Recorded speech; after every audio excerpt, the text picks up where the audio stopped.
de l'État a salué les Toujours développements dans le de la cadre ville de sa de tournée Kolwezi dans le sud-est de la dans les République domaines des démocratique du infrastructures. Congo, Félix le président de Tshisekedi la l'a fait République, lors de Félix son arrivée Tshisekedi, avec a salué le développement de la ville de Kolwezi en termes d'infrastructures. Ce dernier a souhaité voir les habitants de cette ville bénéficier des retombées de l'exploitation minière.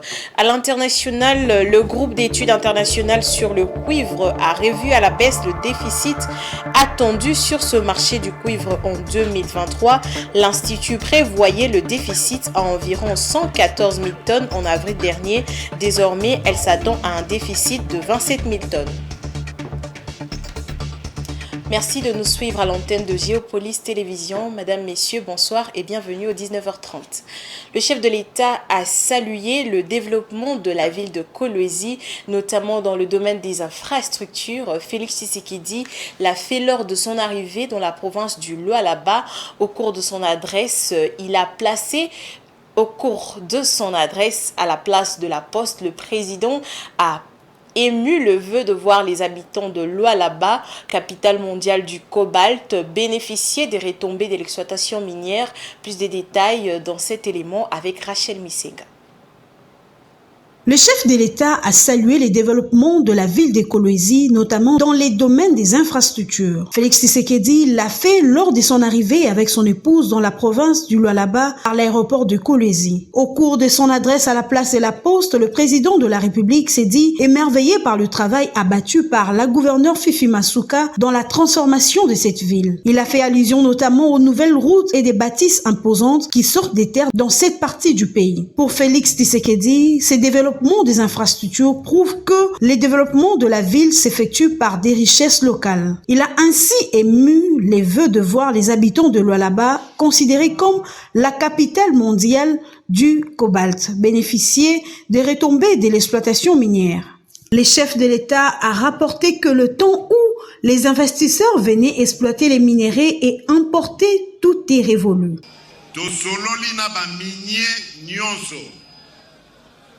Toyebisi bango boye makambo mabe nyonso bosalaki liboso tokangi miso kasi boyeba ke banda sikoyo tosololi na baminye nyonso toyebisi bango boye makambo mabe nyonso bosalaki liboso tokangi miso kasi boyeba ke banda sikoyo nakotelemela likambo oyo ya gagnant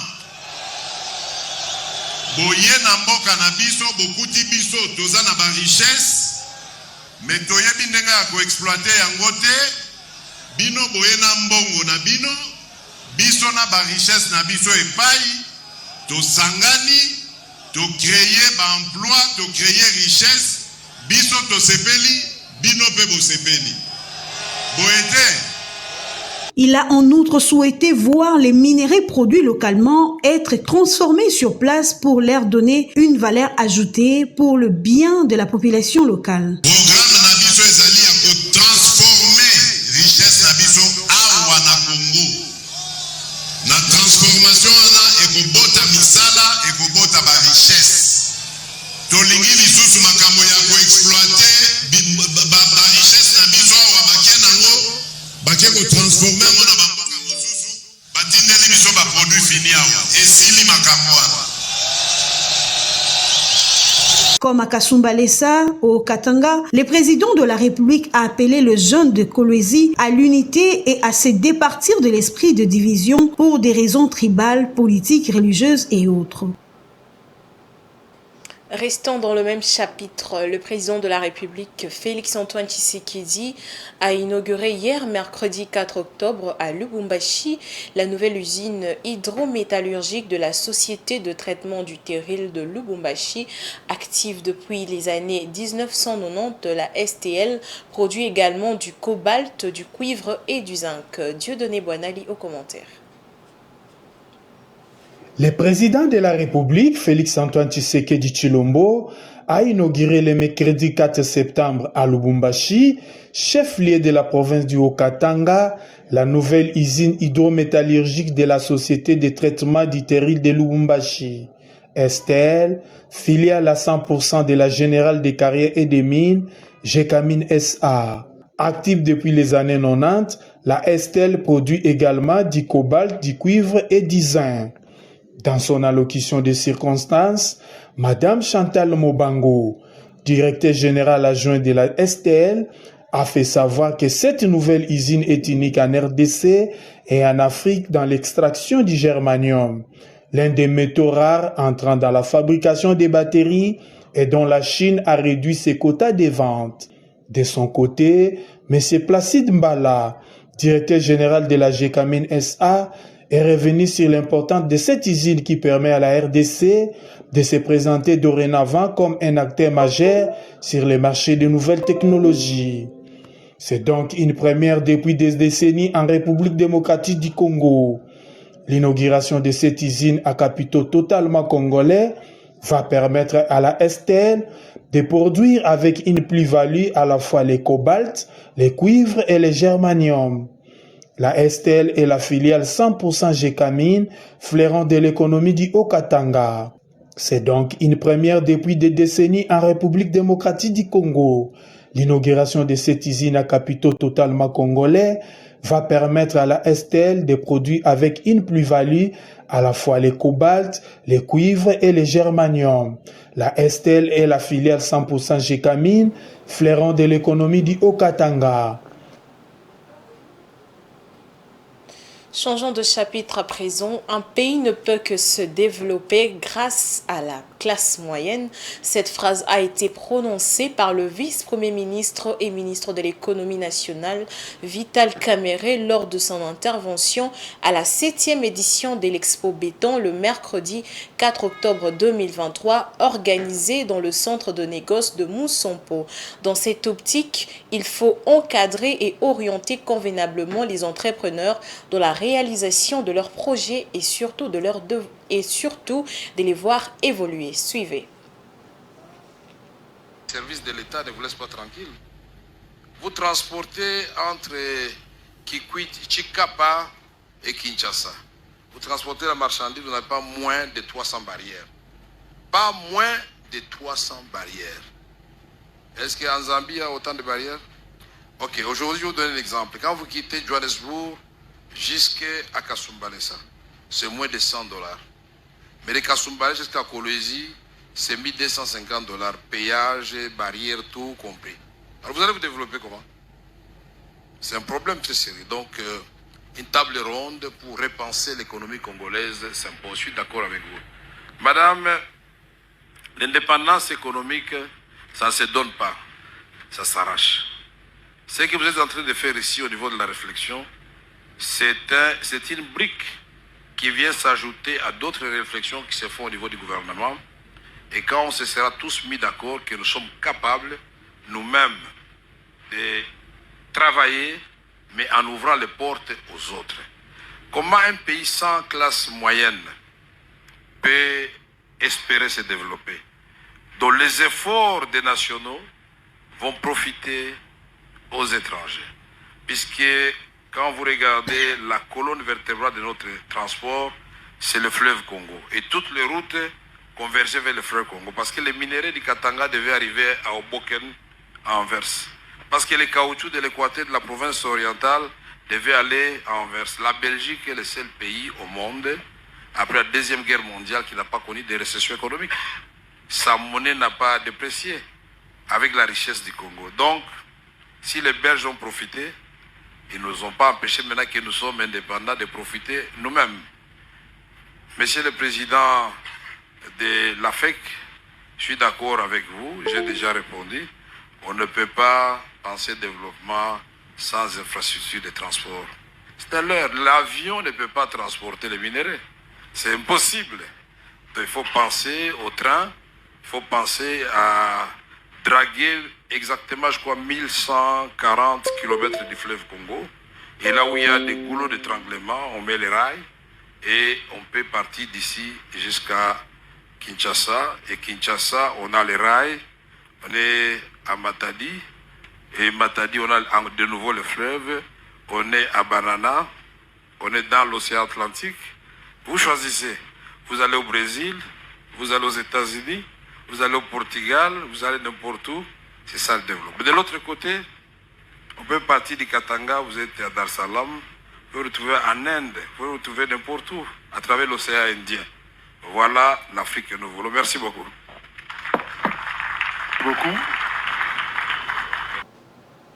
Parlons à présent du processus électoral. Une femme candidate à la présidentielle, il s'agit de Marie-Josée Ifoku, candidate malheureuse à la présidentielle de 2018.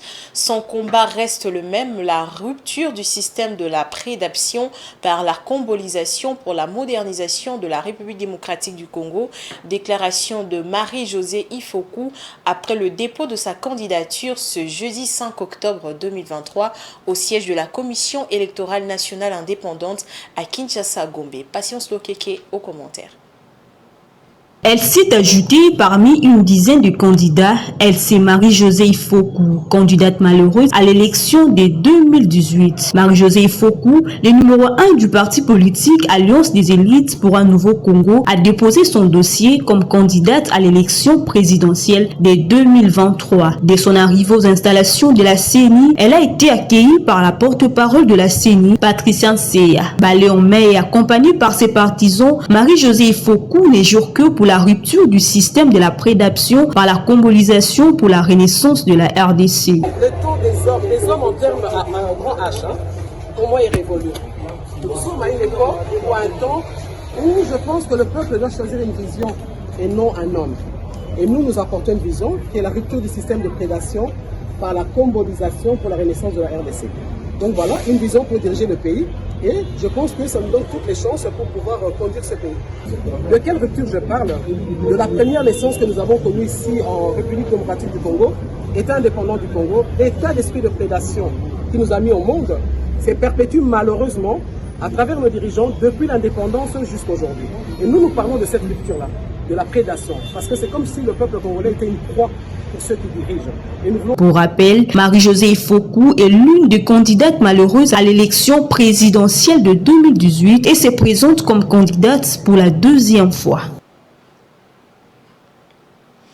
Une information brève, autre candidat à avoir postulé à la présidence ce jeudi 5 octobre, Georges Boussé-Falaï, ancien directeur de cabinet de l'ancien président Laurent Désiré Kabila et ancien ministre de l'Énergie, a officiellement déposé sa candidature à l'élection présidentielle prévue en décembre 2023 en République démocratique du Congo. Agissant en tant que candidat indépendant, Boussé-Falaï, âgé de 77 ans, a soumis son dossier à la Commission électorale nationale indépendante. Et les sympathisants et membres composants de la base naturelle de son excellence Wivine Moleka ont été richement bénis par la présence de la fille maison ce mardi 3 octobre 2023. Près de 2000 participants vivement joyeux pour sa visite à Barumbu, sa base, avec un discours de la paix et de la cohésion nationale, simplement celle de son soutien aux institutions de la République démocratique du Congo, qui est son cheval de bataille. Des moments d'échange et de joie, et la candidate de Lukunga n'a pas manqué de donner des cadeaux aux femmes présentes. Rachel Misenga et Giscard Tamba étaient présents pour le compte de Géopolis Télé. Suivez. C'est dans une ambiance chaleureuse que Wivine Moleka s'est retrouvée parmi le sien à Barumbu. La vice-ministre des hydrocarbures et native de la district de Lukunga a été reçue par le femmes de la commune de Barumbu. Drapelées à la main, entonnant de chansons et cris de joie, elles ont une ovation Wivine Moleka alors qu'elle faisait son entrée dans la salle. Après la prière, la vice-ministre des hydrocarbures a pris la parole devant ces nombreuses femmes qui ont rempli la salle jusqu'à l'extérieur. Elle a exhorté ces mères de famille de conscientiser leurs enfants et époux pendant la période électorale afin que chacun agisse pour préserver la paix dans la ville et soutenir la vision du chef de l'État qui est dans l'intérêt de la population.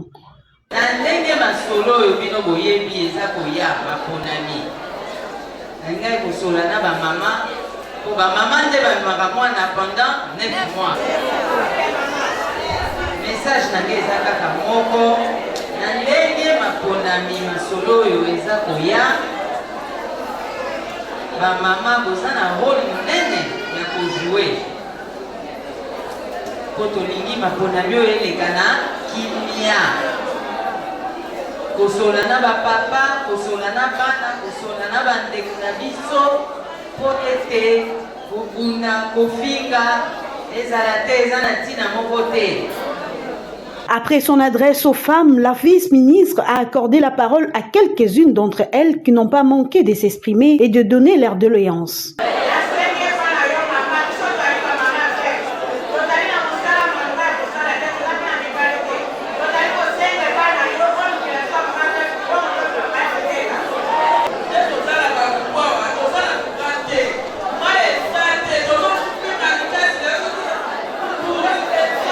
Très attentive, Wivine Moleka, candidate à la députation nationale de la Lukunga, a promis de faire de son mieux pour répondre aux attentes de sa base. Comme une mère de famille, elle n'est pas venue le main vide pour voir sa base. Quelques cadeaux en nature et en espèces ont été remis aux femmes présentes dans la salle qui n'ont pas manqué d'exprimer leur joie.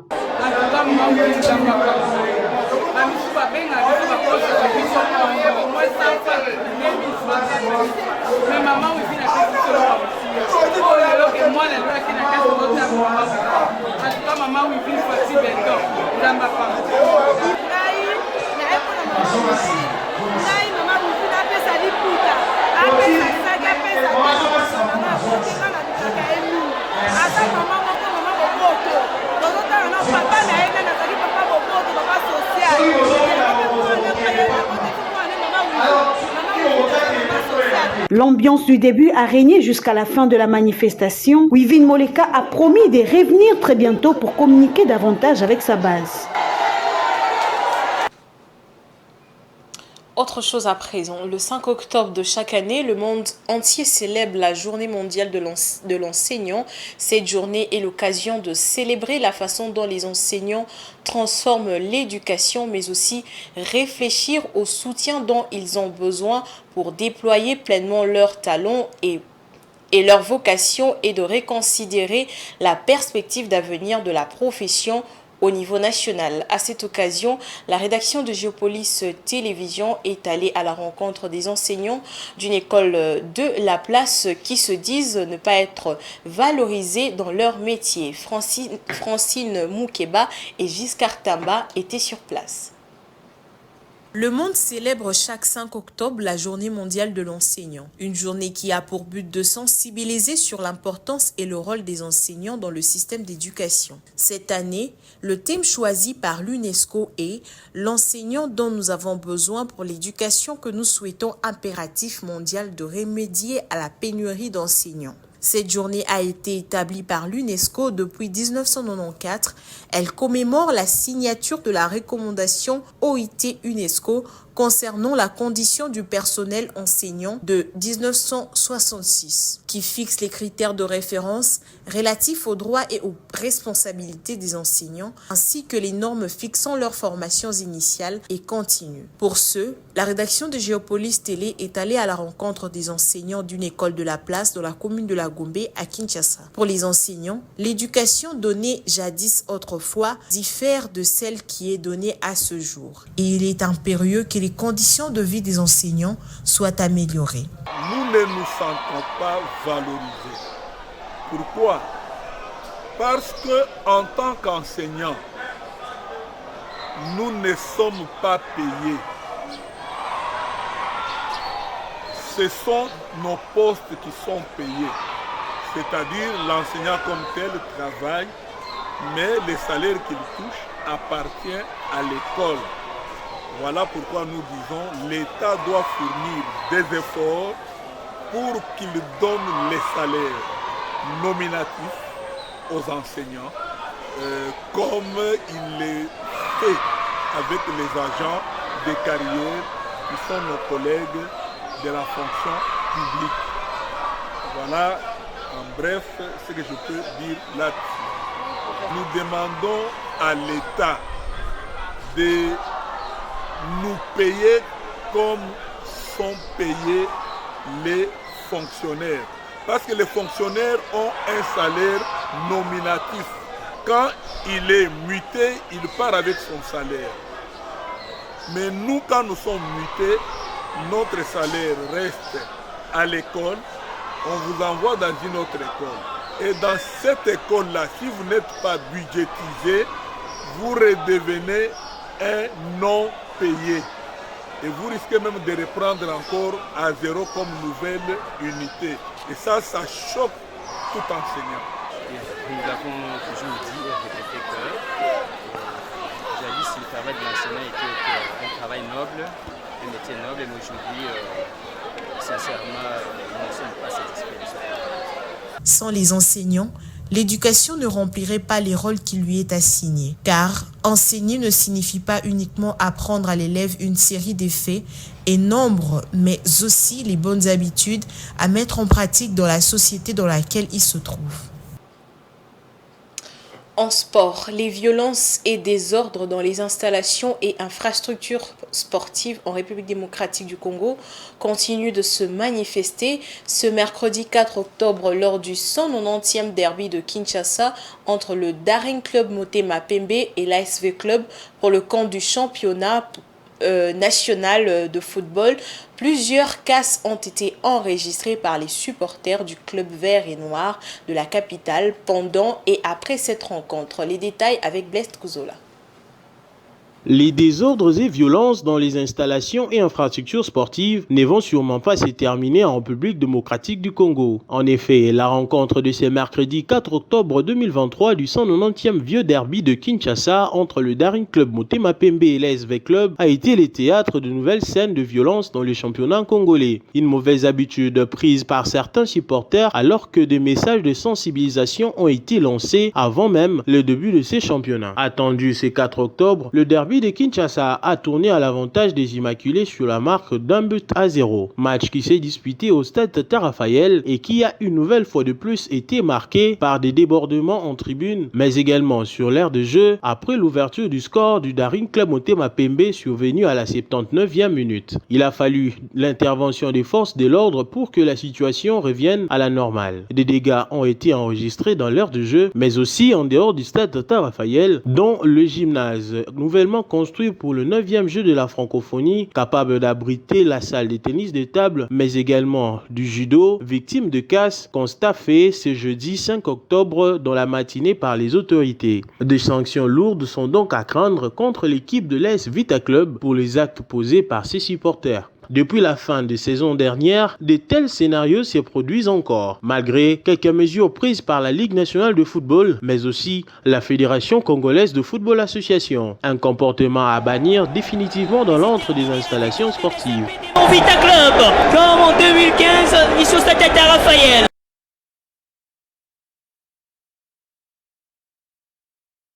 Congo, place à présent à la page internationale.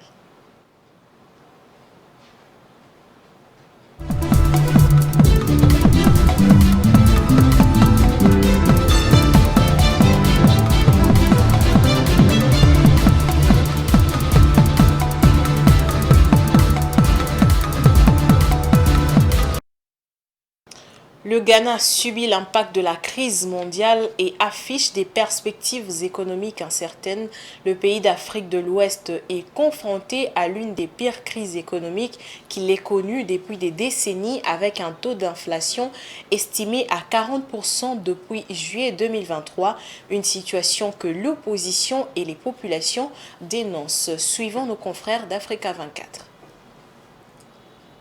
Depuis le début du second semestre 2023, la hausse des prix à la consommation pèse sur la bourse des ménages ghanéens. Selon les données officielles, le Ghana affiche depuis une hausse de 40% de son taux d'inflation. Une situation principalement due à l'impact des crises mondiales que sont les changements climatiques et les différents conflits armés qui fragilisent les économies mondiales et africaines. De plus, la dépréciation de 22,5% de cédis face au dollar en février a davantage contribué à l'aggravation de la crise économique que subit le pays depuis quelques mois. Face à cette situation, des centaines de personnes ont pris part le 3 octobre 2023 à Accra à une manifestation organisée par le parti de l'opposition, le Congrès national démocratique. Pour tous, l'objectif est le même, dénoncer la crise économique persistante du pays qu'ils imputent aux politiques du gouverneur de la Banque centrale. En général, quand on est dans une position où on n'a pas assez d'offres dans les marchés, pas assez de production, on assiste quand même à une inflation qui se fait par la demande. Donc on a une offre qui est supérieure à la demande. On a des gens qui ne peuvent pas s'acheter beaucoup de produits parce que justement il y a des produits qui sont rares. Donc on a une inflation qui se fait donc par la demande. Donc pour ça aussi, il faudrait que l'État essaye de un peu plus réguler le marché informel afin vraiment que les producteurs puissent avoir assez de marchandises pour pouvoir écouler leurs produits. En 2022, le Fonds monétaire international a approuvé un prêt de 3 milliards de dollars sur 3 ans pour sortir le pays d'Afrique de l'Ouest de cette crise économique. Cette somme avait pour objectif de rétablir la stabilité macroéconomique et la viabilité de la dette tout en jetant les bases dans une reprise inclusive, chose qui semble n'avoir pas pris effet. Le Ghana, pour limiter l'inflation, peut jouer notamment sur son taux directeur, c'est le taux des banques centrales, donc le taux auquel les banques commerciales prêtent. Et une fois que les banques commerciales prêtent à des taux qui sont, disons, élevés, elles vont obligatoirement réduire leurs emprunts et cela peut jouer sur les ménages et peut donc jouer sur leur capacité de revenus et donc sur l'inflation. Selon la Banque mondiale, la croissance économique du Ghana devrait ralentir à 1,5% en 2023 et remonter en 2024 à 2,8%. Mais l'économie devrait retrouver sa croissance potentielle d'ici 2025 avec l'assainissement budgétaire et la mise en œuvre des réformes structurelles annoncées par les autorités ghanéennes. Je l'ai annoncé en titre. Dans un rapport publié le 4 octobre, le groupe d'études internationales sur le cuivre a revu à la baisse le déficit attendu sur le marché du cuivre raffiné en 2023, alors que l'institution prévoyait à environ 114 000 tonnes en avril dernier. Elle s'attend désormais à un déficit de seulement 27 000 tonnes. Le groupe d'études internationales sur le cuivre a par ailleurs revu à la hausse l'excédent sur le marché mondial l'année prochaine de 298 000 tonnes précédemment à 467 000 tonnes désormais. Les commentaires avec Jojo Moulama. Le marché du cuivre raffiné a connu un déficit important de 461 000 tonnes en 2022. Dans ses prévisions pour 2023, en avril dernier, le groupe d'études internationales sur les cuivres prévoyait une diminution de ses déficits à 114 000 tonnes. Mais ce marché du cuivre connaîtra un léger déficit en 2023 et un excédent de 467 000 tonnes en 2024. Ces estimations interviennent alors que la tendance à la hausse de prix du cuivre sur les 3 dernières années montre des signes d'essoufflement depuis quelques mois. Et c'est sur fond d'inquiétude liée à la croissance économique mondiale et l'augmentation des stocks. Sur la bourse de métaux de Londres, le prix de la tonne de cuivre pour livraison dans 3 mois est ainsi passé de plus de 9 000 $ américains en janvier 2023 à environ 8 000 $ américains début octobre. Pour rappel, la RDC et la Zambie sont les 2 principaux producteurs de cuivre en Afrique. Les continents devraient enregistrer une production minière de 3,43 millions de tonnes de cuivre cette année pour une production raffinée de 2,29 millions de tonnes selon les prévisions du groupe d'études internationales sur les cuivres. À présent, nous allons vous lire les différents journaux qui ont paru ce matin. Faisons place à la revue de presse.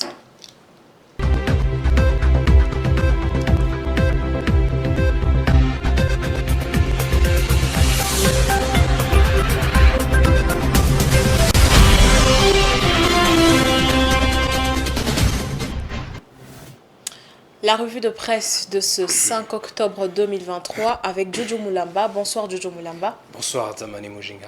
Alors, on parle de l'inauguration du centre de négoce de Mousompo à Kolwezi. Là, c'est le site web Info27 qui en parle.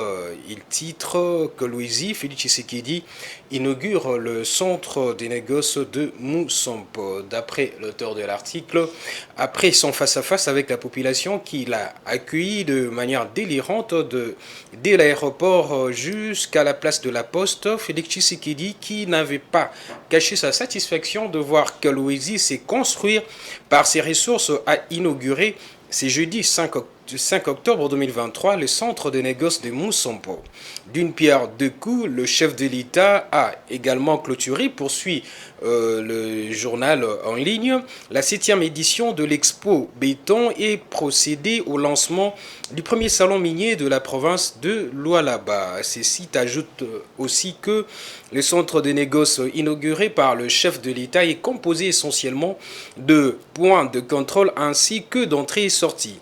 de cabinets de sécurité, d'une grande zone d'échantillonnage, des 100 hangars, donc dépôts, de 4 ponts, bascules de 100 000 tonnes de capacité, des 3 laboratoires, d'un restaurant principal, du parking pouvant contenir 100 gros camions, de 4 agences de banque commerciales, de 2 bunkers pour la radioactivité, d'un supermarché, d'un garage d'entretien pour véhicules, des 2 stations-service, de 15 pavillons de logements, de chauffeurs et restaurants, de plusieurs espaces de bureaux, des 76 lampadaires solaires. Jojo Mulamba, Georges Boussé Falay, candidat président à l'élection du 20 décembre 2023. Là, c'est les sites web actualité.cd qui nous fait savoir, il titre « Ancien directeur de cabinet de Laurent Désiré Kabila, Georges Boussé Falay a déposé sa candidature à la présidentielle de décembre. » Selon le site web, Georges Boussé Falay, ancien directeur de cabinet de l'ancien président Laurent Désiré Kabila et ancien ministre de l'énergie, a officiellement déposé sa candidature à l'élection présidentielle prévue en décembre 2023 en République démocratique du Congo. Agissant en tant que candidat indépendant, Falay, âgé de 77 ans, a soumis son dossier à la Commission électorale nationale indépendante ce jeudi 5 octobre 2023. Actuellement, l'ancien sénateur occupe le poste de président du conseil d'administration de Palmeraie et Huileries du Congo, PHC, une entreprise d'économie mixte qui est devenue une filiale de la société Ferronia. Mais la presse parle aussi du président avec ou sans majorité parlementaire. Là, c'est un édito du journal Forum de Zas. C'est d'après l'auteur de cet édito. La législature finissante a vu l'écrasante majorité kabiliste s'offrir fasciste en étournement. Reclus tel un ermite à Kingakati, Joseph Kabila n'a pas pu empêcher le changement copernicien de son statut. De chef de file de la majorité parlementaire, il est devenu autorité morale de l'opposition. Et c'est sans la moindre élection, une majorité qui bascule sur base de mécanismes que du haut de toute sa science politique, même Maurice Duverger ne pouvait concevoir. La résidant à la fois l'exception et le génie RD congolais. Même Martin Fayulu, dont le parti ne devrait pas avoir de député, n'a pas à s'inquiéter. Au cas où il serait élu, il activerait la jurisprudence Union Sacrée pour s'étayer une majorité parlementaire à sa mesure. Les professionnels qui sont pour, qui sont contre et qui s'abstiennent d'aujourd'hui tronqueront leur costume estampillé Fachi-Béton contre de vestes à l'effigie de Fayulu. Et enfin, au Nord Kivu, affrontement entre groupes armés locaux et le M23. Oui, là c'est la radio Okapi sur son site web qui titre RDC reprise des affrontements entre groupes armés locaux et M23 à Massissi. D'après la radio onisienne, le combat ont repris tôt ce jeudi 5 octobre sur 2 lignes de front dans le territoire de Massissi entre les groupes armés locaux et le rebelle du M23. D'après des sources locales, note cette radio onisienne, 2 attaques ont été lancées de nouveau très tôt ce jeudi dans la région de Nturo, Kilo Liroué et Ruvunda, groupement Bachali Kaimbe. Cependant, un autre front a repris sur l'axe Kiba Rizo dans le Bachali Mokoto.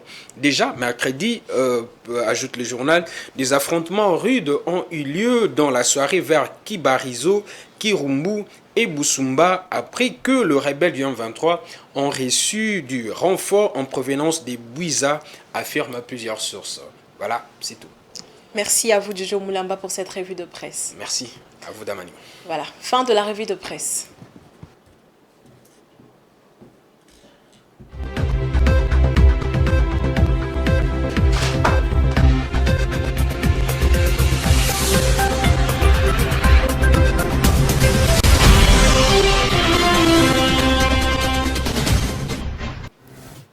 Ce journal touche à sa fin, mais avant, je vais vous rappeler les titres.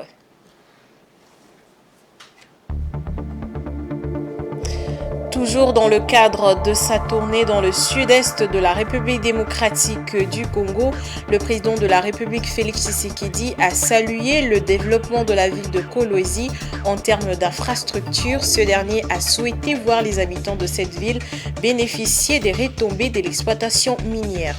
Vous avez aussi suivi le groupe d'études internationales sur le cuivre a revu à la baisse le déficit attendu sur le marché du cuivre en 2023. L'institution prévoyait le déficit à environ 114 000 tonnes en avril dernier. Désormais, elle s'attend à un déficit de 27 000 tonnes. Fin de ce journal. Merci à vous de l'avoir suivi.